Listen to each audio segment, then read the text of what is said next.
And we start with the ongoing South Sudan crisis. Heads of state from East African countries, including Kenya, Uganda, Ethiopia and Sudan, are holding a summit in Addis Ababa later today. They're hoping to come up with ways to solve the current violence. The peace deal that ended the country's civil war last year appears to have fallen apart in the wake of last month's fighting. South Sudanese President Salva Kiir has refused to reinstate his rival Riek Machar as the first vice president. He replaced Machar after the opposition leader fled Juba, refusing to return until a regional force was sent in to maintain order. Well, let's get more now on this developing story, and I'm joined by Jane Keo, who is in Addis Ababa. She's joining me on the line from the Ethiopian capital. Jane, the regional meeting is seeking to bring the South Sudan peace process back on track. What possible solutions could be under consideration? Well, Beatrice, what certainly seems to be the main topic on the agenda in today's meeting is that regional force to be deployed to South Sudan. Leaders will, of course, be discussing the modalities of this force that was agreed on a couple of weeks ago during that African Union summit in Kigali. We already know that Kenya, Uganda, Rwanda, and Ethiopia have all said they are willing to contribute troops to this force. But the numbers and timelines are still unclear about the numbers. What's still unclear, though, is about the numbers and the timelines. But the leaders and the experts have said that there's an urgency in the deployment of these troops to be in Juba. The opposition, Riek Machar side, has equally said the same. They say that the troops need to be deployed as soon as possible.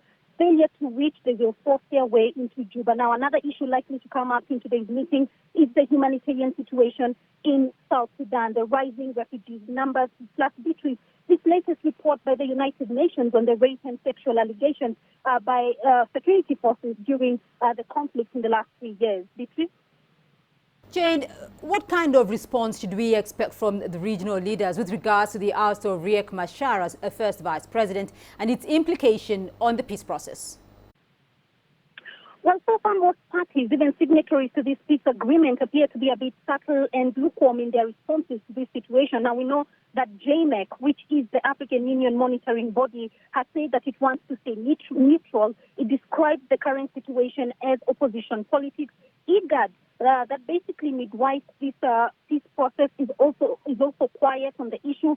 So have the regional leaders. But the issue is, of course, a point of tension. And so the regional leaders have no option but to discuss it today, even during this meeting. We know in the past that regional leaders have often said that they don't want to interfere with the sovereignty of a nation, or that such matters are internal politics and they basically want to keep off. But given that this is a point of tension already, we expect the leaders to touch on the issue, especially because, Beatrice, just a couple of days ago, President Salva Kiir fired 6 opposition ministers in South Sudan. Jane, Riek Machar has insisted on a regional force, but there is reluctance from President Salva Kiir to have the additional foreign troops deployed to Juba. Does the African Union, though, have the capacity and the will to enforce such an intervention? Well, it certainly does. But Beatrice, again, this is a point where the African Union is on the spotlight. It finds itself being put on the test, and it's going to be a second time in just a couple of months, given that the first time it was during the issue with Burundi in December when the AU threatened to send in troops, but again, it ended up not doing so. So the AU constitution allows it to intervene in times of crisis, especially for the protection of civilians. But again, the AU has to find a balance between the sovereignty of a country plus the willingness of the country involved, as was the case with Burundi. So at this point, we can say the AU is being put on the test, and the question is whether it will finally do it this time round. Jane Keo on the line from Addis Ababa.